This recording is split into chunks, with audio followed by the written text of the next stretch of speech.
Hello guys, it's India versus Pakistan. और आज बात करेंगे दोनों टीम्स के बारे में, लेकिन कुछ पुराने मैचेस के बारे में भी कि वर्ल्ड कप में कैसा रहा है अभी तक। As you know, India is 7-0 in the world cup. 1992 में पहला मैच खेला, फिर 96 में, 2003, 99, 2003, 2011, 15 और 19, and Pakistan has not been able to beat India till now. And this is probably not again their golden chance, because again it's a home world cup for India. India Ahmedabad में है, जहाँ पे it's a very flat pitch. और जहाँ भी flat pitch होती है वहां पे मुझे थोड़ा एज इंडिया को देना पड़ेगा, क्योंकि batting always has been India strong point. But let's come to the actual thing कि कहाँ से शुरू हुआ ये स्टोरी। एशिया कप के पहले पाकिस्तान नंबर वन टीम थी। पाकिस्तान नंबर वन टीम थी, और वहां पे जब एशिया कप में जब आई Pakistan, they were coming as favourites, they were coming as big favourites, make no mistakes. But जैसे हारी इंडिया से, मतलब कि 228 रन से हारी है पहला, मतलब कि पहला मैच तो खैर वॉश आउट हो गया। 266 इंडिया बना ली थी फ्रॉम 80 फॉर 4, 74 4 से 266 बना ली थी। एंड वहां पे भी मुश्किल होता है, क्योंकि वो candy was not such a easy chasing surface, और इंडिया के पास बहुत अच्छी बॉलिंग है। अभी मुझे तो ऐसा लगता है कि इंडिया की बॉलिंग इनफैक्ट इंडिया की बैटिंग से अच्छा है। मतलब कि इंडिया की बॉलिंग इतनी अच्छी है, इवन टुडे अगर गुजरात में भी अगर आप देखो कि फ्लैट पिच है अहमदाबाद में, फिर भी अगर आप देखो कि शामी और शामी इतनी अच्छी बॉलिंग करते हैं अहमदाबाद में। इनफैक्ट राशिद खान से ज्यादा गुजरात टाइटंस जो टीम थी जो अहमदाबाद में खेलती है होम मैचेस, वो शामी पे डिपेंडेंट थी। तो I M probably seeing Shami playing today, क्योंकि उनको काफी स्विंग मिलता है अहमदाबाद में, और यहाँ पे under the lights ball swing होती है। तो ये बहुत एक इम्पोर्टेंट चीज रहेगा यहाँ पे। और दूसरी बात है कि Pakistan will want to play a close match, क्योंकि अभी जो 7 मैच मैं आपको बता रहा था, 92, 96, 99, 2003, ये सारे वन साइडेड मैचेस रहे हैं। मतलब कि इसमें शायद एक मैच था 99 वाला जो थोड़ा इंटरेस्टिंग था, और वहां पे भी इनफैक्ट जो मार्जिन ऑफ विक्ट्री है वो हमेशा से 29 रन या उससे ज्यादा ही रहे। और इसमें एक चीज है कि इंडिया ऑलमोस्ट हमेशा ही बैटिंग फर्स्ट की है। मतलब कि अगर आप देख लो, लास्ट मैच में भी इंडिया बैटिंग फर्स्ट की थी, 2015 में भी बैटिंग फर्स्ट की थी, 2011 में बैटिंग फर्स्ट की थी, 2003 में बैटिंग फर्स्ट की थी, 2099 में बैटिंग फर्स्ट किया था, 92 में 6 में बैटिंग फर्स्ट किया था, 92 में भी शायद बैटिंग फर्स्ट किया था। तो अभी क्या है कि इंडिया बैटिंग फर्स्ट हमेशा करती है ये मैचेस, और ये मैचेस वन साइडेड हो जाते हैं। तो अभी मुझे लगता है कि पाकिस्तान के पास एक वे होना चाहिए कि प्रोबेबली, मुझे लगता है कि एक बार उन्हें बैटिंग फर्स्ट करना चाहिए, अगर उन्हें चांस मिला, जो कि चैंपियंस ट्रॉफी में हुआ था 2017 में, कि उन्होंने बैटिंग फर्स्ट किया था। और फिर उन्होंने इंडिया को प्रेशर में, क्योंकि ऐसे मैचेस में चेज में हमेशा थोड़ा प्रेशर रहता है। लेकिन then we come to Ahmedabad pitch. अभी यहाँ पे ऐसा हमने न्यूजीलैंड और इंग्लैंड का मैच देखा, जहाँ पे चेजिंग वाज वेरी इजी। मतलब कि न्यूजीलैंड ने बहुत इजीली चेज किया। तो इवन जितना भी प्रेशर हो, बट आई स्टिल फील कि पिच कंडीशंस इतने ज्यादा एक तरफ झुके हुए हैं, और पाकिस्तान अभी 345 चेस करके आ रही है श्रीलंका के अगेंस्ट। तो पिच कंडीशंस इतने ज्यादा झुके हुए हैं बैटिंग सेकंड की तरफ, कि ये शायद पहला मैच होगा जहां पे मतलब कि teams will want to bat second. पहला इंडिया पाकिस्तान मैच होगा जहां पे इंडिया खुद भी चाहेगी कि वो बैटिंग सेकंड करे, क्योंकि शुभमन गिल अगर आप देखो क्वालिफायर वन और उसके पहले जो मैच था, एलिमिनेटर काइंड ऑफ मैच था, तो उसमें भी उन्होंने अहमदाबाद में हंड्रेड्स मारे हैं। तो he is very comfortable and he is going to play today. Although मैं इस पर्सनली बहुत खुश नहीं हूँ इस डिसीजन से, क्योंकि मुझे नहीं लगता कि किसी को भी रश करना चाहिए अगर वो कोई इलनेस से रिकवर कर रहा है, specially at this professional level. But I can understand कि शुभमन खुद ही चाहता होगा कि मैं ये मैच खेलूं, क्योंकि उसके लिए ये पहला world cup India Pakistan match होगा, पहला वर्ल्ड कप खेल रहे। तो I can understand that. But still मुझे लगता है कि टीम मैनेजमेंट को सोच के ही फैसला लेना चाहिए, and Ishan Kishan is not a bad option at opening spot. Although middle order में भी उन्होंने पाकिस्तान के अगेंस्ट अच्छा, बट मिडिल ऑर्डर में ही जनरली स्ट्रगल। जनरली आप देख लो कोई भी मैच उठा के ही स्ट्रगल्स। अभी बात करते हैं तो एशिया कप में पाकिस्तान को एक बहुत बुरा हार मिला, फिर श्रीलंका से भी हार गए, और प्रॉब्लम हो रहा है कि बॉलर्स की फिटनेस, पाकिस्तानी बॉलर्स की fitness, I mean Shaheen doesn't look, उनके थर्ड फिंगर में इंजरी है। फिर नसीम शाह, जो कि मुझे लगता था एक्चुअली तीनों में से एक्चुअली सबसे अच्छा बॉलिंग जो कर रहा था ओडीआई फॉर्मेट में, वो नसीम शाह था। क्योंकि यहाँ पे आपको सिर्फ बैट्समैन से बचना नहीं होता है, मतलब कि टी20 में ठीक है आप नसीम को मार देते हो क्योंकि वो लेंथ बॉल डालता है, बट वो विकेट टेकिंग बॉल्स डालता है और वो प्रेशर बनाता है, मतलब ही can bowl 3-4 dot balls at a time. अभी क्या है कि शाहीन शुरू में उसकी पेस कम गई है, शुरू में वो इन स्विंगर आ नहीं रहे, और अगर आ भी रहे तो बैट्समैन हैज इनफ टाइम कि बैट डाल दे। But Naseem was that kind of batsman who could have got you caught at the slips, उस तरह का। अभी Haris Rauf is also, he is coming back from an injury, and मुझे डाउट लगता है कि वो कितना इफेक्टिव रहेगा, क्योंकि वो तो हमेशा फर्स्ट चेंज ही बॉलर रहे हैं। और Hasan Ali, who is always been a first change bowler, उनको भी न्यू बॉल दिया जा रहा है, तो विच ही डजंट सीम, मतलब इतना कंफर्टेबल वो लग नहीं रहे, मतलब कि हसन अली। तो अब क्या है कि पाकिस्तान की पेस अटैक उतनी स्ट्रांग नहीं है, और स्पिन अटैक भी अगर उसामा या अबरार को नहीं खिलाते हैं, जो कि मुझे लगता है खिलाना चाहिए, तो it is just like they are having a fear कि हमारी बैटिंग शैलो है तो हम बैटिंग डेप्थ को बढ़ाते हैं with Nawaz and Shadab. But it doesn't work, क्योंकि अगर आपको इस काइंड ऑफ पिच पे कंटेन करना है इंडिया को, तो आपको प्रॉपर बॉलर्स खिलाने पड़ेंगे, आपकी बॉलिंग फुल स्ट्रेंथ होनी चाहिए। तो पाकिस्तान का जो हिस्टोरिकली स्ट्रेंथ रहा है जो बॉलिंग, वो अभी इतना स्ट्रांग नहीं है। ये एशिया कप से भी हमें पता चल गया, क्योंकि वो श्रीलंका को चेज नहीं करना चाहिए था, जो 252 उन्होंने श्रीलंका ने चेज किया, वो चेज नहीं होना चाहिए था। कोई बेटर टीम रहती तो शायद वो चेज नहीं करवाती। और दूसरी बात, अब आते हैं बैटिंग में इंटेंट। यहाँ पे मैं इनफैक्ट इंडिया की बॉलिंग तो, भाई जब से बुमराह है, मैं बता रहा हूँ यार, उसकी बहुत खिल्लियां उड़ाई, बहुत मजाक उड़ाई, लेकिन वो एकदम परफेक्ट टाइम पे आ रहा है, मतलब कि he is bowling like a dream. और शायद वो फ्रेशनेस है कि भाई मैं वो बहुत दिनों से क्रिकेट नहीं खेला है, कि वो अभी एकदम इंजरी फ्री है, और वो बहुत अच्छी बॉलिंग कर रहा है, मतलब नजर ना लगे, but he is bowling really well Bumrah. तो सिराज थोड़ा ऑफ कलर है, बट वो ठीक है, फिर भी इंडियन बॉलिंग यूनिट अभी वर्ल्ड में नंबर 1 है, आई डोंट थिंक, मतलब नंबर 2 भी मैं बोल सकता हूँ, क्योंकि टेस्ट में भले ही ऑस्ट्रेलिया के Pat Cummins, but they are not good ODI bowlers. तो साउथ अफ्रीका भी ओके ओके बॉलिंग यूनिट है।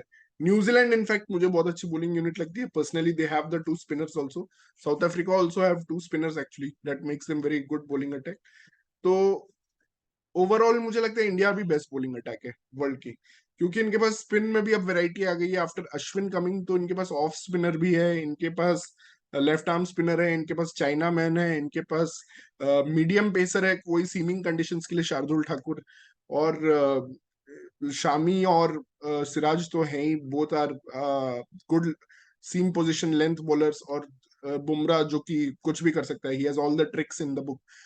तो इंडिया की बॉलिंग अटैक अभी बेस्ट है, और पाकिस्तान की batting is now better than their bowling for the first time. Pakistan batting is better than their bowling, and मुझे लगता है कि फखर जमान को खेलना चाहिए, इंटेंट के साथ खेलना चाहिए पाकिस्तान को। इफ दे, इफ मतलब कि they should attack Bumrah, they should attack Bumrah, अगर उनको जीतना है ये match, they need to attack Bumrah and Pandya. Siraj को फिर अपने आप प्रेशर आ जाएगा, they need to start really positively, मतलब कि ये थोड़ा लैकिंग रहे from Babar side. Babar is also not very positive. India में भी हैं जो कुछ बैट्समैन जो इतने पॉजिटिव नहीं है, मतलब कि they take time, I mean Shreyas Iyer, thank God he has come back, वो बहुत पॉजिटिव बैट्समैन है मिडिल ऑर्डर में। But apart from that Pakistan में इफ्तिकार है, वो साउथ शकील अभी बहुत यंग है ओडीआई करियर में, तो उनका भी, वो भी वैसे अच्छे साइंस दिखा रहे हैं, हमेशा रन बॉल के ऊपर खेलते हैं।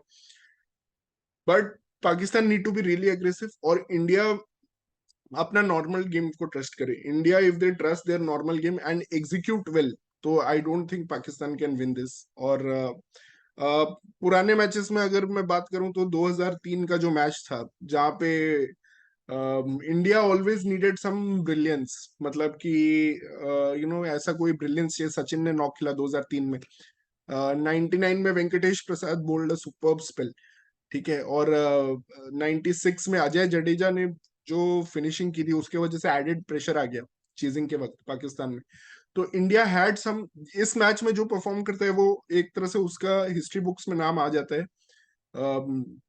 वो होता है हमेशा। 2011 में हमने देखा Sachin again, Raina actually played the most crucial innings I think in that match. 260 का चेज था, और युवराज और Kohli back to back balls पे आउट हो गए थे। उसके बाद मतलब कि वो स्टेबिलाईज करना धोनी के आउट होने के बाद, Raina the way he played, I think it was commendable. तो इस मैच में जो भी अच्छा खेलेगा उसका नाम तो बड़ा हो ही जाएगा। तो प्रेशर डील करना आना चाहिए। 1,30,000 का क्राउड है।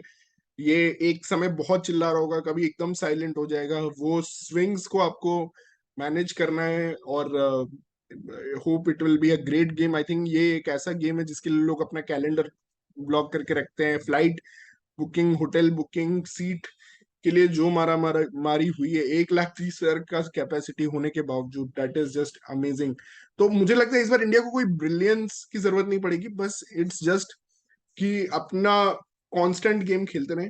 अगर आप अपना कांस्टेंट जो जैसे सब कोई खेलते हैं, अगर सब कोई थोड़ा थोड़ा कंट्रीब्यूट भी करे, I am not asking for a big knock from anyone. अगर कोई 80, 60, 80, 75 ऐसे भी बनाए सारे बैट्समैन, और अपना Virat Kohli also if he plays is normal game, तो हम ये मैच जीत जाएंगे। और अगर हमारी बॉलिंग अटैक जो कि वर्ल्ड की बेस्ट है, वो अगर मतलब करे माशाल्लाह, तो सब कुछ ठीक रहेगा। पाकिस्तान अब क्या कर सकते हैं? पाकिस्तान को जेन्युइन स्पिनर खिलाना है, फकर जमान को खिलाना है। अगर ये दो चीजें पाकिस्तान कर लेता है, तो पाकिस्तान चैलेंज कर सकते हैं, और अटैकिंग माइंडसेट से उतरना है। Babar needs to go big, मतलब कि अगर उसको एंकर करना है एंकरिंग करे, लेकिन बड़े नॉक खेले, क्योंकि अभी तो वो स्विच्ड ऑफ थोड़ा लग रहा है, मतलब कि थोड़ा हिल गया है मुझे लगता है। बाबर आजम अभी एशिया कप के बाद is not looking the same batsman, to be honest. Whereas Virat Kohli, total change of fortune, मतलब एक साल पहले जहाँ पे थे विराट कोहली और अभी जहाँ पे है, it's been a total change of fortune for Virat Kohli. तो I am expecting big runs from Indian team, and also मैं होप कर रहा हूँ कि एटलीस्ट एक मैच हो इंडिया पाकिस्तान का जो क्लोज मैच हो। मतलब कि इनफ ऑफ दीज, जैसे मैंने बोला 29 runs is probably the closest. Enough of these matches now we have seen, and we want a close match. और बस इस मैच के लिए नहीं, इस टूर्नामेंट के भी कॉन्टेक्स्ट से, मतलब कि मैं चाहता हूँ इंडिया पाकिस्तान, इंडिया तो ऑलरेडी 2 मैचेस जीत चुकी है, पाकिस्तान भी 2 मैचेस जीत चुकी है, तो दोनों रनिंग में होने चाहिए। इतना भी वन साइडेड ना हो जाए कि एक टीम का नेट रन रेट बहुत इम्पैक्ट हो जाए। दोनों टीम्स रनिंग में होने चाहिए फॉर द सेमीफाइनल्स और finals. So that's about me, and I hope कि ये एक रेयरिटी ये नहीं हो इस टूर्नामेंट में, एक और बार मैच हो इंडिया पाकिस्तान का, इधर सेमीज या फिर फाइनल्स में कोलकाता में या फिर अहमदाबाद में, फिर से एक बार भिड़े ये टीम। बट अभी अगर मैं देखूं सिर्फ स्किल गैप के बेसिस पे ना, तो इंडिया और पाकिस्तान के बीच में एक गल्फ है, एक डिफरेंस है बहुत बड़ा। वो डिफरेंस को कवर अप करने के लिए Pakistan needs to do something extraordinary, मतलब कुछ एक्स्ट्रॉर्डनरी चीजें आज करनी पड़ेगी पाकिस्तान को। बिना उसके मुश्किल हो जाएगा वो कवर अप करना, वो स्किल गैप। तो वो फील्डिंग में कैचेस लेना, फील्डिंग में कैचेस लेना, middle order and top order को एग्रेसिव स्टार्ट देना। Pakistan top order aggressive start, middle order को स्टेबिलाईज करना, and still play attacking cricket. क्योंकि हम इस वर्ल्ड कप में ट्रेंड देख रहे हैं, जो भी मिडिल ओवर्स में अटैक कर रहा है, जैसे साउथ अफ्रीका मिडिल ओवर्स में बहुत अच्छा खेल रहा है, और इवन दैट डे रिजवान और कुशाल मेंडिस ने जैसा खेला, अब्दुल्ला शफीक ने जैसा खेला, तो वो मिडिल ओवर्स में अटैकिंग, क्योंकि अभी जो रूल चेंज हुआ है 2015 के बाद कि सिर्फ 4 फील्डर्स ही बाहर हैं 11 to 40 में, तो उसका काफी फायदा उठा रहे हैं लोग, और स्पिनर्स भी बॉलिंग नहीं कर रहे हैं डर से उस फेज में। पेस बॉलर्स, मतलब कि लोगों के अच्छे बॉलर्स खत्म हो जा रहे हैं उस फेज में। तो वो फेज को कैपिटलाइज करना पड़ेगा बोथ टीम्स को, और इसमें मैं थोड़ा बेटर मानता हूँ कि यहाँ पे एक एडवांटेज है, अगर पाकिस्तान रोहित शर्मा और शुभमन गिल को आउट कर दे, और अपने फकर जमन को अनलीश कर दे, और फकर जमन अगर आउट ना हो, अगर तो बहुत ज्यादा है, बट हाँ अगर ये हो जाए तो एक चांस है पाकिस्तान के पास, बहुत कम चांस है बट चांस है। एंड वो स्किल गैप को कम करने के लिए they need to take the game head on, मतलब कि हेड ऑन लेना पड़ेगा गेम, हेड ऑन लेना पड़ेगा, और एक अच्छा इंटेंट दिखाना पड़ेगा, कैचेस पकड़ने पड़ेंगे बॉलिंग में, मतलब कि कंटेन करना पड़ेगा, बट विकेट्स लेने पड़ेंगे, मोस्ट इंपॉर्टेंटली विकेट्स लेने पड़ेंगे। जैसा मेलबर्न में बॉलिंग किया था हारिस रऊफ ने और नसीम ने, उस तरह का कुछ करना पड़ेगा कि भाई हम we are here to take you on, उस तरह की फीलिंग आनी चाहिए। और इंडियन टीम को भी थोड़ा मतलब प्रेशर फील होना चाहिए, क्राउड का रिवर्स प्रेशर, कि भाई इतने लोग आए हैं और हम अभी एक दो विकेट गिर गए तो हम क्या करेंगे।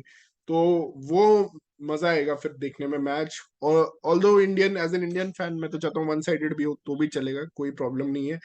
हम जीत तो रहे हैं 7-0, and hopefully will do it 8-0 today. मैं एक्चुअली इंडिया ही प्रेडिक्ट कर रहा हूँ ये मैच के लिए। तो या no doubts today India will win, and hopefully. बस मैं थोड़ा कॉन्टेस्ट देखना चाहता हूँ, क्योंकि अभी तक वर्ल्ड कप में सारे ही मैचेस वन साइडेड हुए हैं, सारे के सारे मैचेस, मतलब एक भी मैच क्लोज नहीं किया है। तो थोड़ा बहुत वो इंडिया ऑस्ट्रेलिया वाला ही इंटरेस्टिंग था, जिसमें इंडिया के विकेट्स गिर गए थे शुरू में, या फिर मतलब बाकी तो कोई भी मैच, मुझे पाकिस्तान श्रीलंका वाला भी थोड़ा इंटरेस्टिंग था, but apart from that nothing has been interesting. So that's it from my end, guys. Thank you so much for joining in, and keep following and subscribing our channel. And post match मिलते हैं और मजा करेंगे, जो भी team जीतेगी हम आएंगे पोस्ट मैच और सेलिब्रेट करेंगे। Thank you guys.